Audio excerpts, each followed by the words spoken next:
Okay students, welcome back. हम बात कर रहे हैं जी ऑर्गेनाइजेशन में एक्सटर्नल एनवायरनमेंट की, कि एक ऑर्गेनाइजेशन के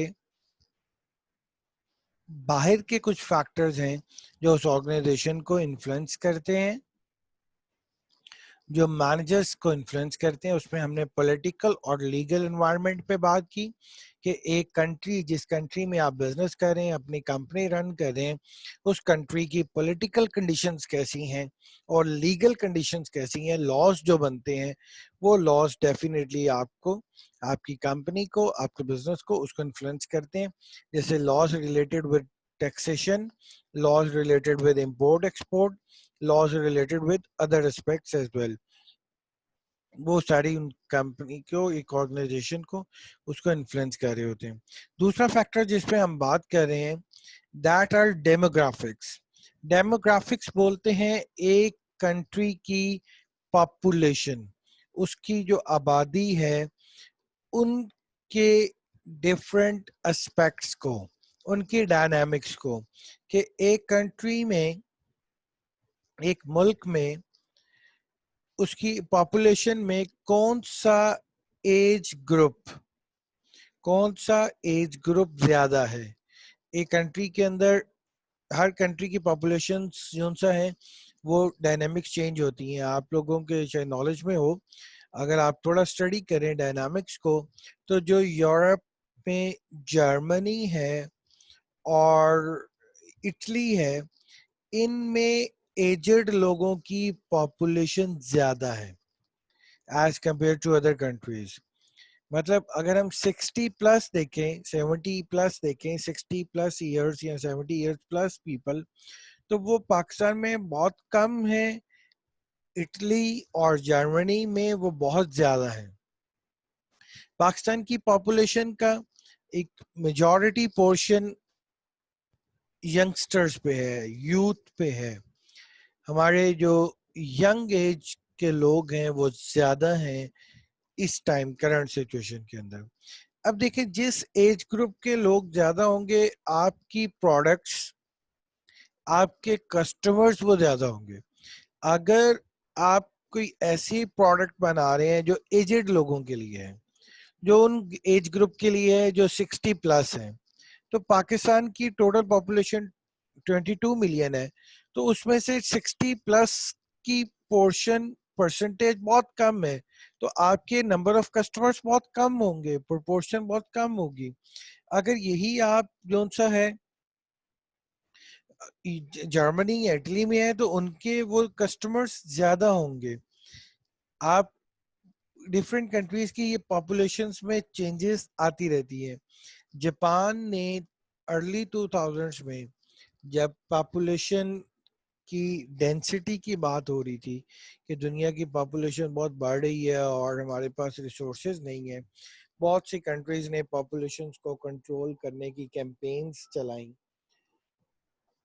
और इन कैंपेन्स में जापान बहुत, you can say, front foot पे था। उन्होंने अपने लोगों को, उन्होंने इस कैंपेन में अपने लोगों को ये गाइड किया, लोगों को कन्विंस किया कि आप पॉपुलेशंस को कंट्रोल करें। और इतनी पॉपुलेशन को कंट्रोल किया गया कि उनकी 2000 से नेक्स्ट जो वन डेकेड है, 5 7 8 10 साल, उनमें ग्रोथ रेट, बर्थ रेट जो है वो बिल्कुल डाउन हो गया। डाउन, यू कैन से, कि बहुत ही उन्होंने उसको कंट्रोल कर लिया। अब वो जो 10 इयर्स का गैप आया, 10 साल, उन्होंने देखा कि ये तो फिर हमारी पॉपुलेशन बिल्कुल ही रुक गई है, कंट्रोल हो गई है, बिल्कुल ही नहीं बढ़ रही। तो फिर उन्होंने थोड़ा सा उसको जो सा अगेन पॉपुलेशन को दोबारा उस चीज को, बैन को या खत्म किया कि नहीं, बिल्कुल खत्म नहीं करनी है बल्कि बर्थ रेट को बढ़ाना है। तो वो 10 साल में जब बर्थ हुई नहीं, तो उनका वो गैप आ गया। अब जो सा है उनके यहाँ कंट्री के अंदर जो लोग हैं वो 30 इयर्स अबव ज़्यादा हैं, या वो 10-15 साल बिलो, मतलब बच्चे ज़्यादा हैं, वो दरमियान में जो टीन एज का गैप है वो क्रिएट हो गया। कोई कंपनी, कोई बिजनेस जो ऐसा बिजनेस कर रहा है जो टीनेजर्स के लिए, जब आपकी पॉपुलेशन में से टीनेजर्स की स्ट्रेंथ ही कम हो गई तो आपके नंबर ऑफ कस्टमर्स वो भी कम हो जाएंगे। तो ये डेमोग्राफिक्स का फैक्टर्स है। ये इतनी जल्दी चेंज नहीं होते हैं, रैपिड चेंज नहीं होते हैं, लेकिन आहिस्ता आहिस्ता चेंजेस आ जाती हैं। और जब चेंजेस आती हैं तो आपका बिजनेस इन डेमोग्राफिक्स की वजह से भी इन्फ्लुएंस होता है। तो डेमोग्राफिक्स का मतलब है एक मुल्क की पॉपुलेशन के डायनामिक्स, वहाँ पे जेंडर, मेल की पॉपुलेशन बढ़ रही है, फीमेल्स की बढ़ रही है, यंगस्टर्स ज़्यादा हैं, बच्चे ज़्यादा हैं, ये बूढ़े ज़्यादा हैं, इनसे आपका बिजनेस इन्फ्लुएंस होता है। देन अनदर इम्पॉर्टेंट वन, और इसको मेरा ख्याल सेल्फ एक्सप्लेनेटरी है, economic conditions of any country. आपने इकोनॉमिक्स में पढ़ा है, इकोनॉमिक कंडीशंस चेंज होती हैं, फ्लक्चुएट होती हैं। कभी इकोनॉमिक सिचुएशंस अच्छी होती हैं, पीक होता है, बूम होता है। कभी इकोनॉमिक कंडीशंस जो सा है वो आपकी पुअर होती हैं। आपके कंट्री की इकोनॉमिक कंडीशन चेंज होने से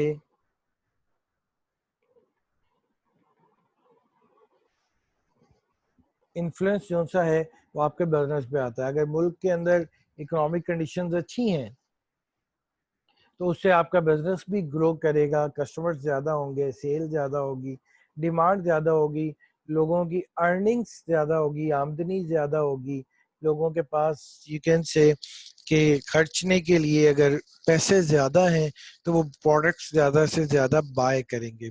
अगर आपकी इकोनॉमिक कंडीशंस पुअर है, रिसेशन है, तो उसका इफेक्ट आपके बिजनेस पे आएगा, वो आपके कंट्रोल में नहीं है।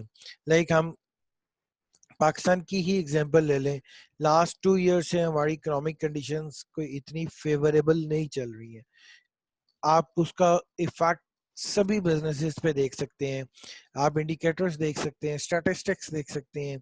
इवन अगर हम एक कंपनी, एक इंडस्ट्री की एग्जांपल ले लेते हैं, ऑटोमोबाइल की, गाड़ियों की एग्जांपल ले लें, तो 2-3 साल पहले आप लोग सुनते होंगे कि गाड़ी लेनी है तो बुकिंग करवानी पड़ेगी, 6-6 माह की बुकिंग है। होंडा सिटी की 9 मंथ्स तक बुकिंग चली गई थी। आज गाड़ी बुक करवाएं, 9 माह बाद आपको गाड़ी मिलेगी। कि प्रोडक्ट्स बनाने वालों के पास प्रोडक्ट कम है, डिमांड ज्यादा है। वो जितनी गाड़ियां बनती हैं उससे ज्यादा की डिमांड है, तो भाई आपको इंतजार करना पड़ेगा, 6-7-8 माह के बाद आपको गाड़ी मिलेगी। और आज आप ये कंडीशन देखते हैं कि आपने पिछले साल बहुत सा ये न्यूज़ में पढ़ा होगा कि टोयोटा अपनी फैक्ट्री को वीक में, वीकेंड्स पे बंद करती है या 15 दिन के लिए महीने में बंद करती है। तो अब कंडीशंस ये है कि इकोनॉमिक कंडीशंस इतनी फेवरेबल नहीं रही, तो गाड़ियों की डिमांड कम होगी। वो डिमांड कम होने से डेफिनेटली सारी ऑटोमोबाइल कंपनीज के प्रॉफिट पे इफेक्ट हुआ है। और ये इफेक्ट उनके मैनेजर्स के कंट्रोल में नहीं है कि इकोनॉमिक कंडीशंस ही चेंज हो गई, लोगों की आमदनी इफेक्ट हो गई। जब आपकी दूसरी इन्फ्लेशन, महंगाई बढ़ गई, गाड़ियों की कीमतें बढ़ गई और लोगों की परचेजिंग पावर उतनी नहीं रही, तो आपकी सेल कम होनी होनी है। तो ये इकोनॉमिक फैक्टर्स हैं जो एक मैनेजर के कंट्रोल में नहीं है, और ये कंपनी को या ऑर्गेनाइजेशन को इन्फ्लुएंस करते हैं। सोशियो कल्चरल, सोशियो कल्चरल में आपके लिविंग स्टाइल्स आ जाते हैं, आपके सोशल कल्चरल फैक्टर्स आ जाते हैं, आपके कंट्री के लोगों का जो सोशल स्ट्रक्चर है वो आ जाता है आपके सोशियो कल्चरल फैक्टर्स के अंदर। लाइक इसमें हम सोशियो कल्चरल फैक्टर्स में देख सकते हैं कि आप लोगों के लिविंग स्टाइल्स हमारे कैसे हैं। जिन कंट्रीज के अंदर प्राइवेसी का कॉन्सेप्ट होता है, जॉइंट सिस्टम का कॉन्सेप्ट नहीं होता, अलहदा रहने का कॉन्सेप्ट होता है, वहाँ पे आप देखें कि लोगों के लिविंग स्टाइल्स कैसे हैं, वहाँ पे बिल्डिंग्स कैसे बनती हैं, कंस्ट्रक्शंस कैसे होती हैं, वहाँ पे घर नहीं बनते हैं, अपार्टमेंट्स हैं, फ्लैट्स हैं, कि हर कोई जो है वो दो दो कमरों का, दो दो रूम्स का फ्लैट है, और वो अपना अपना अलग अलग रहते हैं। बच्चे बड़े हो जाते हैं तो वो पेरेंट्स के साथ नहीं बल्कि सेपरेट हो जाते हैं। एक फ्लैट, एक अपार्टमेंट वो अपना सेपरेट लेते हैं, अलहदा रहते हैं। पाकिस्तान के अंदर हमारा लिविंग कल्चर क्या है? जॉइंट फैमिली सिस्टम का, जॉइंट सिस्टम्स का, इकट्ठे रहने का। तो हमारे यहाँ पे फ्लैट सिस्टम नहीं है, हमारे यहाँ पे घरों का कल्चर है। घर बनाए जाते हैं, ज्यादा रूम्स वाले घर बनाए जाते हैं, बच्चों के लिए कमरे बनाए जाते हैं, पोर्शंस बनाए जाते हैं। वो प्राइवेसी है, वो सेपरेट सेपरेट वाला सिस्टम वो नहीं है।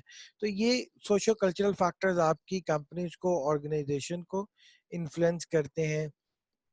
ये जॉइंट फैमिली सिस्टम्स की वजह से, लिविंग स्टाइल्स की वजह से हमारे जो सा है वो इन्हीं के अकॉर्डिंग ही कंपनीज जो हैं वो अपनी प्रोडक्ट्स को सेल आउट कर सकती हैं। देन टेक्नोलॉजिकल फैक्टर्स हैं, अगेन मार्केट के हैं, एनवायरनमेंट के हैं, मैनेजर के कंट्रोल से बाहर के हैं। नई टेक्नोलॉजीज आने से ऑर्गेनाइजेशंस पे इफेक्ट आता है। कंप्यूटर्स आ गए, मोबाइल फोन्स आ गए, स्मार्टफोन्स आ गए, इंटरनेट आ गए, एटीएम आ गई, अब ऑनलाइन बिजनेसेस के कॉन्सेप्ट्स हैं। तो जब कोई नई टेक्नोलॉजी आती है ऑर्गेनाइजेशन पे, उसका इफेक्ट होता है। ऑर्गेनाइजेशन को उस टेक्नोलॉजी के अकॉर्डिंग खुद को चेंज करना पड़ता है, उस टेक्नोलॉजी को ऑप्ट करना पड़ता है, उस टेक्नोलॉजी को इंस्टॉल करना पड़ता है अपने ऑर्गेनाइजेशन के अंदर। और टेक्नोलॉजी एक कंपनी का मैनेजर खुद नहीं लेके आता। जैसे एटीएम या ऑनलाइन बैंकिंग आ गई, तो हर बैंक ने उसको फॉलो किया, उसको इम्प्लीमेंट किया। ये इन्फ्लुएंस, ये चीज, इंटरनेट, स्मार्टफोन्स, ये मार्केट में आए और बैंक्स ने उनको फॉलो किया, इम्प्लीमेंट किया। ये टेक्नोलॉजिकल फैक्टर्स हैं जो ऑर्गेनाइजेशन को इन्फ्लुएंस करते हैं। और एक लास्ट कंसर्न, ग्लोबल फैक्टर्स भी हैं कि आपके सिर्फ मुल्क की हालात नहीं इन्फ्लुएंस करते, बल्कि ग्लोबल कंसर्न्स भी इन्फ्लुएंस करते हैं। दुनिया के अंदर क्या हो रहा है वो भी बिजनेसेस को, कंपनीज को इन्फ्लुएंस करता है। स्पेशली वो कंपनीज जो मल्टीनेशनल होती हैं, जो डिफरेंट कंट्रीज में ऑपरेट कर रही होती हैं, इंटरनेशनली ऑपरेट कर रही होती हैं, वो उनको जो सा है कंसर्न, उनको इन्फ्लुएंस करती हैं, उनके वर्किंग को इन्फ्लुएंस करती है। तो सिर्फ एक जो कंपनी को इन्फ्लुएंस उसके कंट्री की बाउंड्री के अंदर रहते हुए फैक्टर्स नहीं करते, बल्कि ग्लोबल फैक्टर्स भी, दुनिया में क्या कुछ होता है उसका इन्फ्लुएंस भी ऑर्गेनाइजेशन पे आता है। सो ये सारी डिस्कशन हमारी ये है जी कि ये एक्सटर्नल एनवायरनमेंट के कंपोनेंट्स हैं, ये वो फैक्टर्स हैं जो एक ऑर्गेनाइजेशन से बाहर हैं, और ये एक कंपनी के मैनेजर के कंट्रोल में नहीं है, लेकिन इनका इफेक्ट ऑर्गेनाइजेशन में होता है। इनकी वजह से इफेक्ट ऑर्गेनाइजेशन को आता है। मैनेजर्स को क्या करना है? मैनेजर्स को, मैनेजर्स इन फैक्टर्स को तो चेंज नहीं कर सकते। मैनेजर ना इकोनॉमी को चेंज कर सकता है, मैनेजर ना डेमोग्राफिक्स को चेंज कर सकते हैं, ना टेक्नोलॉजिकल फैक्टर्स को कंट्रोल कर सकते हैं, ना पॉलिटिकल फैक्टर्स को कंट्रोल कर सकते हैं। मैनेजर्स को ये करना है कि उनको इन फैक्टर्स के अकॉर्डिंग कंपनी के अंदर चेंजेस लेके आनी है। उनको इन फैक्टर्स के अकॉर्डिंग कंपनी के अंदर डिसीजंस लेने हैं। अगर आप नहीं लेंगे तो आप बैडली इफेक्ट होंगे, आप जो है वो नेगेटिव वे में इफेक्ट होंगे इस ऑर्गेनाइजेशन के। कंपनी जो सी है वो इन फैक्टर्स की वजह से, अगर आप इन फैक्टर्स के अकॉर्डिंग नहीं चलेंगे तो इन्फ्लुएंस होंगे। लाइक एक एग्जांपल मैं आपसे अगर यहाँ से कोई भी शेयर करना चाहूँ, तो यू कैन से, हम टेक्नोलॉजी की एग्जांपल ले लेते हैं कि टेक्नोलॉजी ऑर्गेनाइजेशन के कंट्रोल में नहीं है, लेकिन जब नई टेक्नोलॉजी आती है तो आपको उसके अकॉर्डिंग खुद को चेंज करना होता है। 2000s के अंदर फोन, मोबाइल फोन्स का कॉन्सेप्ट आम हुआ।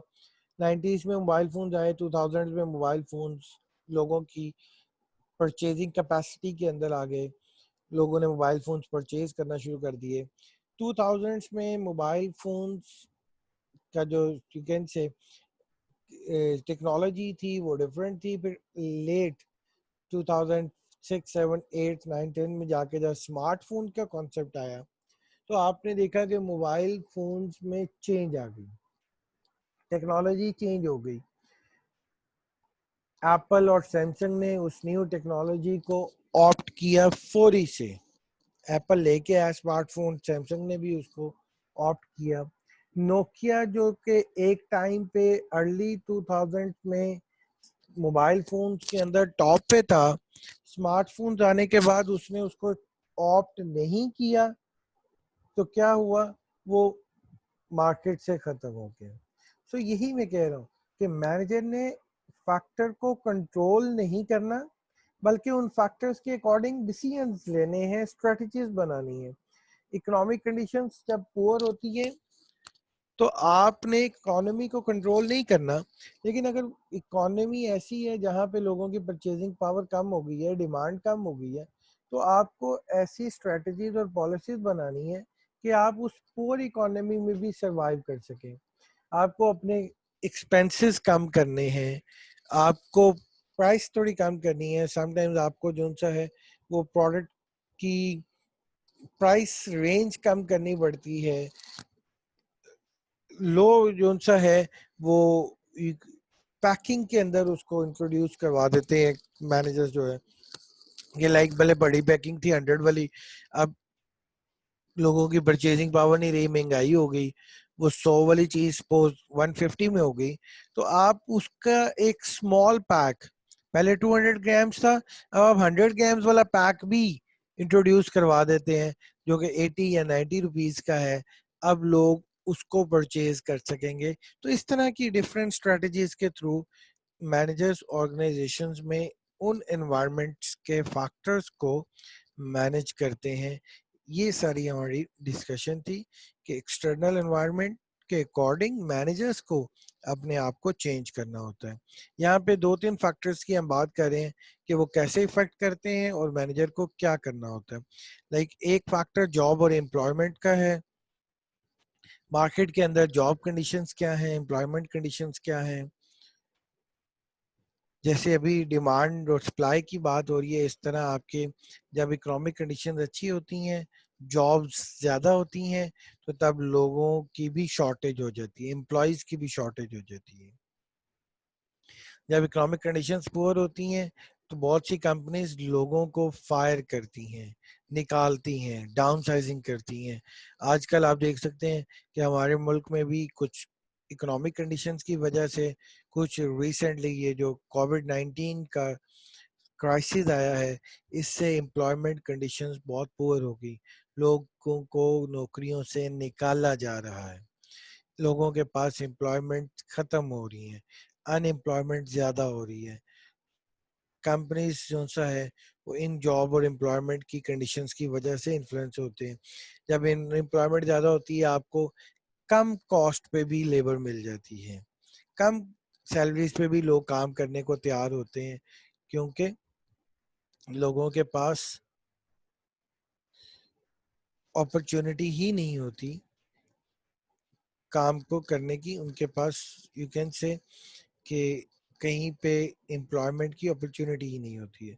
जब अच्छी कंडीशंस होती हैं तो फिर आपकी एम्प्लॉयमेंट अपॉर्चुनिटीज ज़्यादा होती हैं, तो लोगों के पास बेटर ऑफर्स होती हैं। आप उनको इतनी सैलरी नहीं दे रहे थे, कोई और कंपनी उनको ज़्यादा सैलरी ऑफर कर रही होगी, उस टाइम पे सिचुएशंस वेरी करती हैं। सेकंड है जी एनवायरमेंटल अनसर्टेनिटी। एक और एक्सटर्नल एनवायरनमेंट जो मैनेजर्स को इफेक्ट करता है वो एनवायरनमेंट की अनसर्टेनिटी है। एनवायरनमेंट की अनसर्टेनिटी का मतलब ये है कि आपका एनवायरनमेंट कितना प्रिडिक्टेबल है, कितना उस एनवायरनमेंट के अंदर जो फैक्टर्स हैं वो आपको पहले से पता है कि क्या होना है और उसके अकॉर्डिंग आप अपनी स्ट्रैटेजीज वो बना सकते हैं। दो डायमेंशंस पे हम एनवायरनमेंट की अनसर्टेनिटी को मैयर करते हैं, एक complexity of the environment and the degree of change in environmental components.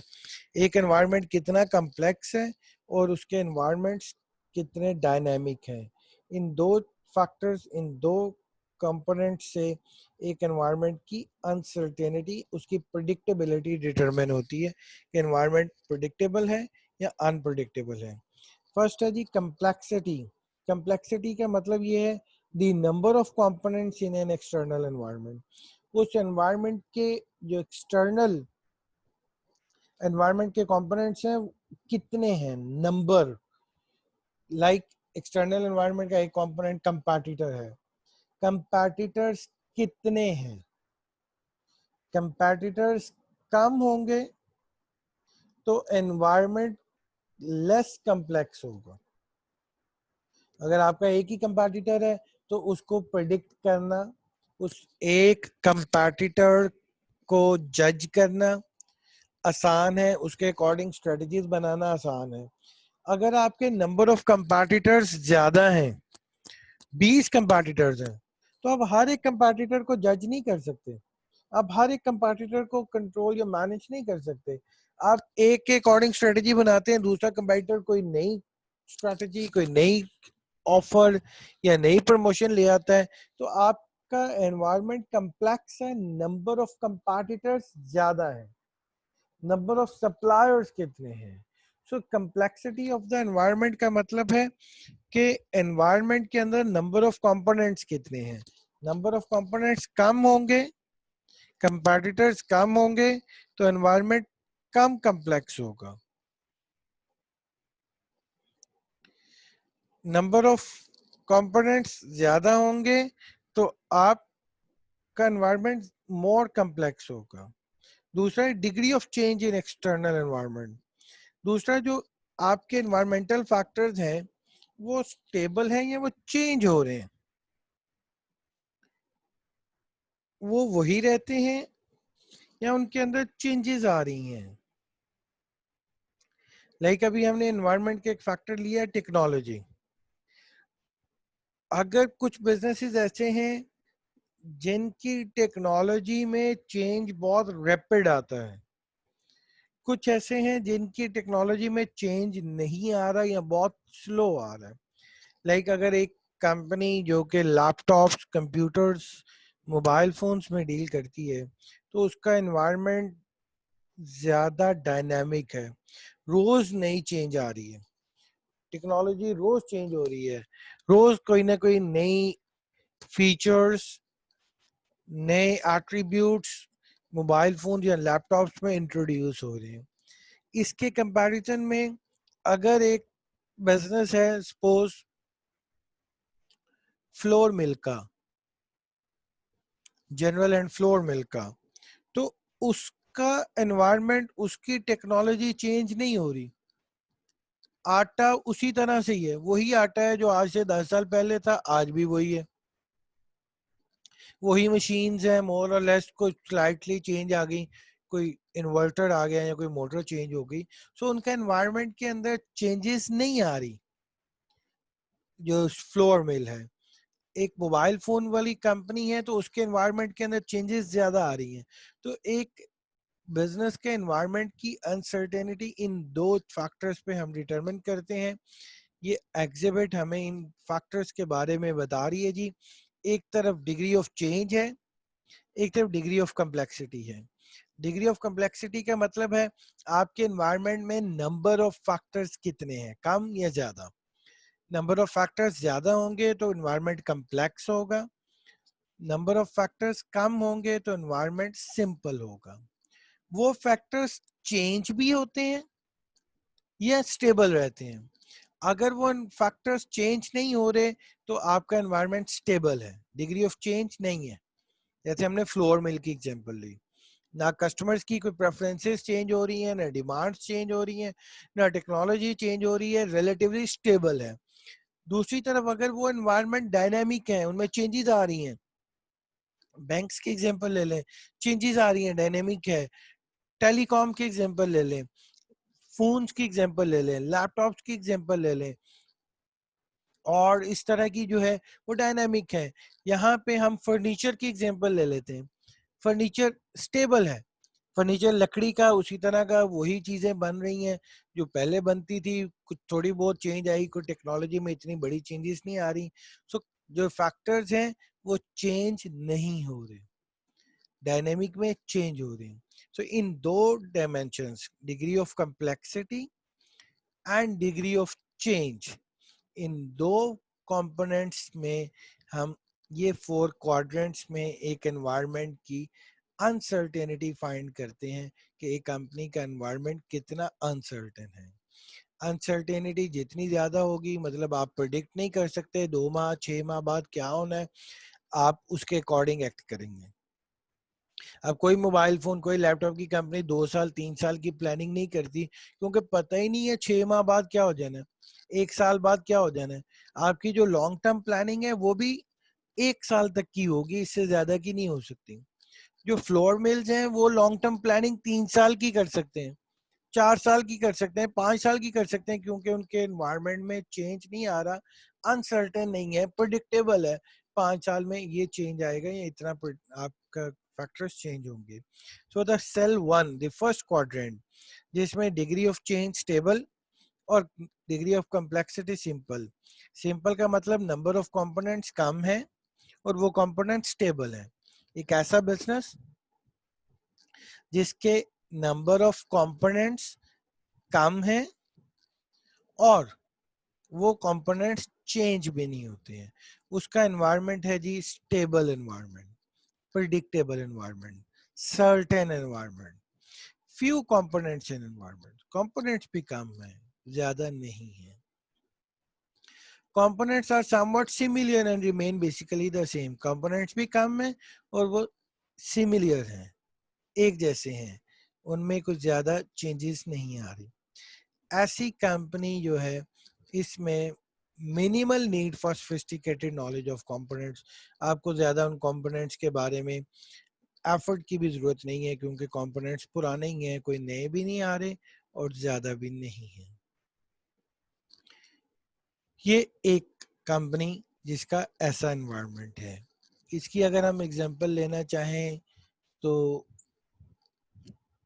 हम जो सा है ये फर्नीचर्स की एग्जांपल ले सकते हैं, जिसमें नंबर ऑफ कंपोनेंट्स कम है और स्टेबल है, उनमें कोई चेंज सच नहीं आ रही, कोई सप्लायर्स ज़्यादा नहीं है, कोई और टेक्नोलॉजी ज़्यादा नहीं है, कोई हाथ से बनाना है फर्नीचर, लकड़ी चाहिए, लेबर को 2-3 एक मजदूर है वो बेड बना के दे देते हैं, कोई ज़्यादा लेबर नहीं है, कोई डिपार्टमेंट्स नहीं है, वापडा नहीं इन्वॉल्व है, दूसरे तीसरे नहीं है, ये सिंपल है cell.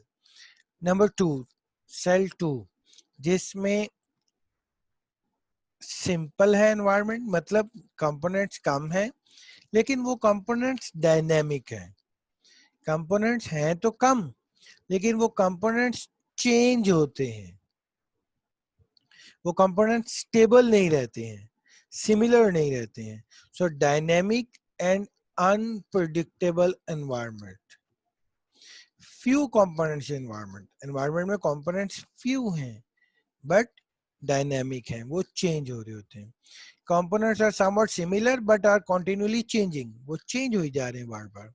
Minimal need for sophisticated knowledge of components, क्योंकि काम में कंपोनेंट्स तो आपको इतनी ज्यादा उनकी नॉलेज तो नहीं रिक्वायर्ड, लेकिन वो चेंज होने के साथ आपको ये जरूर है कि अपनी प्लानिंग को उन फैक्टर्स के अकॉर्डिंग प्रिडिक्ट करना होता है कि वो फैक्टर्स चेंज हो जाएंगे तो मैं क्या करूँगा, उसके अकॉर्डिंग है।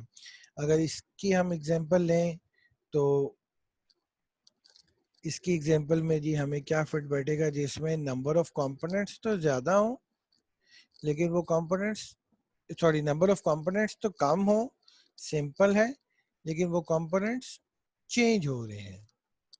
ओके, अगर इसकी एग्जांपल हम लेना चाहें तो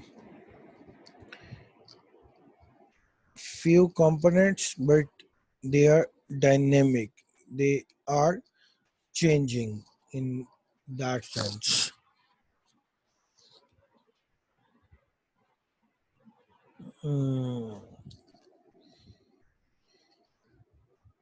अच्छा जी, इसकी एग्जांपल मैं आपसे शेयर करता हूँ, अभी कोई ऐसी कंपनी माइंड में आ जाती है तो मैं आपसे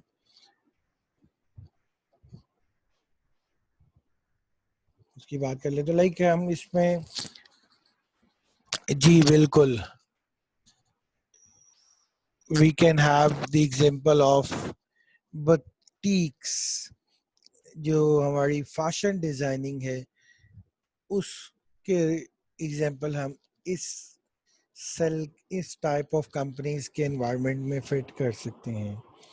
एक बुटीक्स के नंबर ऑफ फैक्टर्स तो कम होते हैं, नंबर ऑफ कस्टमर्स कम है, और यू कैन से कि दूसरे फैक्टर्स भी उनके कुछ ज़्यादा लेबर नहीं है, दूसरी फैक्टर्स टेक्नोलॉजी वगैरह वो इतने नहीं है, लेकिन वो डायनेमिक्स हैं। फैशन ट्रेंड्स चेंज हो रहे हैं रोज, पिछले साल का फैशन और इस साल फैशन, और हर 2 माह 6 माह के बाद वो चेंज होते रह जा रहे हैं। कपड़े वही बनाने हैं लेकिन वो डायनामिक है, वो ट्रेंड चेंज हो रहा है। जो पिछले साल का डिजाइन है, वो जो पिछले साल का ट्रेंड है वो इस साल नहीं चलेगा। वो शर्ट्स की लेंथ कैसी हैं, शर्ट्स के डिजाइन कैसे हैं, एम्ब्रॉयडरी के डिजाइन कैसे हैं, वो चेंज हो रहे हैं rapidly. So number of factors few हैं लेकिन वो डायनामिक है। इसमें हम बुटीक इंडस्ट्री जो फैशन इंडस्ट्री है उन कंपनीज के एग्जांपल को इसमें फिट कर सकते हैं सेल 2 में। अनसर्टेनिटी उसमें है क्योंकि पता नहीं अगले साल क्या ट्रेंड आना है। आप ज़्यादा प्रोडक्शन नहीं करते हैं, आप लिमिटेड से सूट्स बनाते हैं, वही जो सेल आउट हो जाए, क्योंकि अगले साल का ट्रेंड पता नहीं क्या होगा। पिछले साल वाले नेक्स्ट ईयर सेल आउट नहीं होंगे। ओके, नेक्स्ट हम चलें तो सेल 3।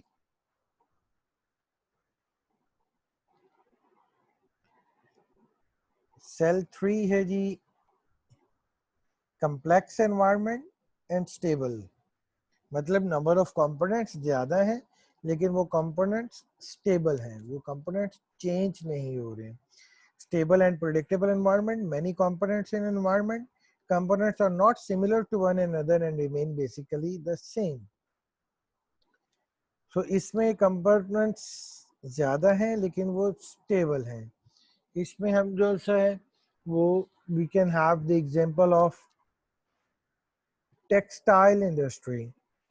उनका एनवायरनमेंट कम्प्लेक्स है, नंबर ऑफ कंपोनेंट्स ज़्यादा है, कंपैटिटर्स ज़्यादा हैं, कस्टमर्स ज़्यादा हैं, आपकी जो है वो मशीनरीज की तादाद ज़्यादा है, और बाकी इस तरह के नंबर ऑफ कंपोनेंट्स ज़्यादा हैं लेकिन वो कंपोनेंट स्टेबल हैं, वो मोरलेस वही हैं, उनमें कोई चेंज नहीं आ रही। वही जो मशीन्स और वही यू कैन से जो आपके फैब्रिक्स हैं, कॉटन है तो वही कॉटन है जो पहले थी, वही आप है, उसमें कोई इतनी चेंज नहीं आ रही है।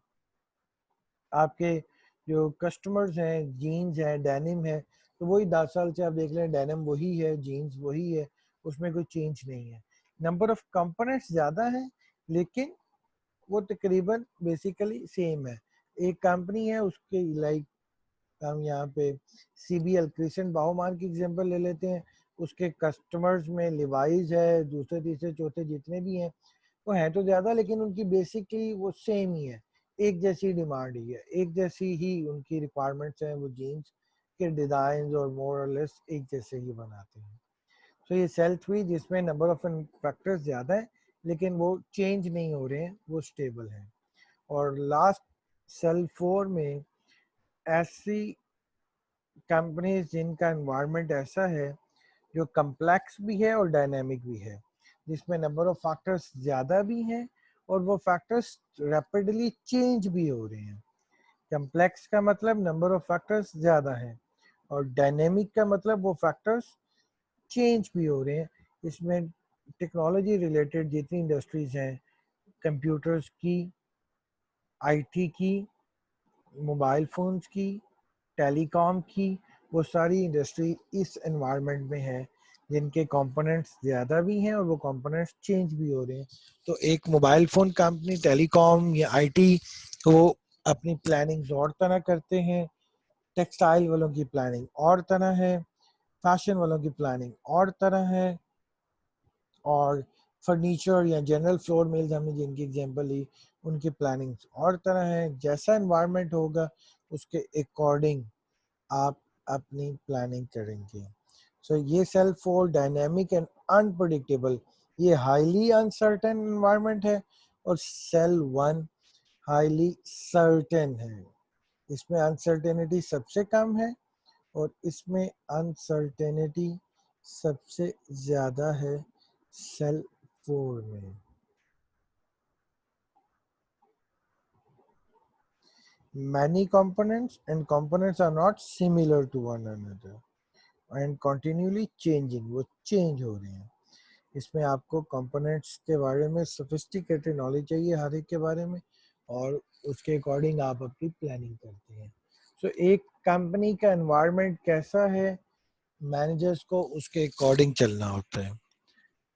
अगर आप टेलीकॉम में या आईटी की इंडस्ट्री में है तो आपको उतना फास्ट होना पड़ेगा, आपको उतना ज्यादा डायनेमिक होना पड़ेगा, आपको खुद को उतना ज्यादा अडेप्टिव होना पड़ेगा कि आप पहले से चेंजेस को फोरकास्ट करें, तैयार रहें, चेंजिंग को लेके आए।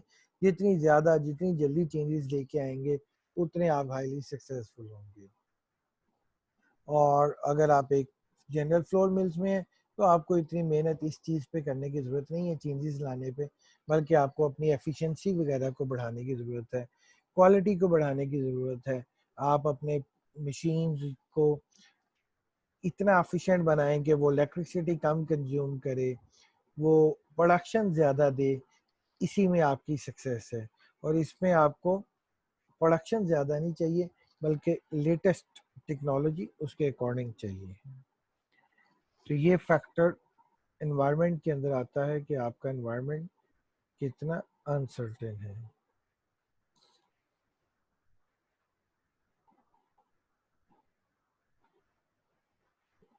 So how environment affects managers, उसमें हमने जॉब एंड एम्प्लॉयमेंट की बात की, और दूसरी बात हमने एनवायरमेंटल अनसर्टेनिटी की।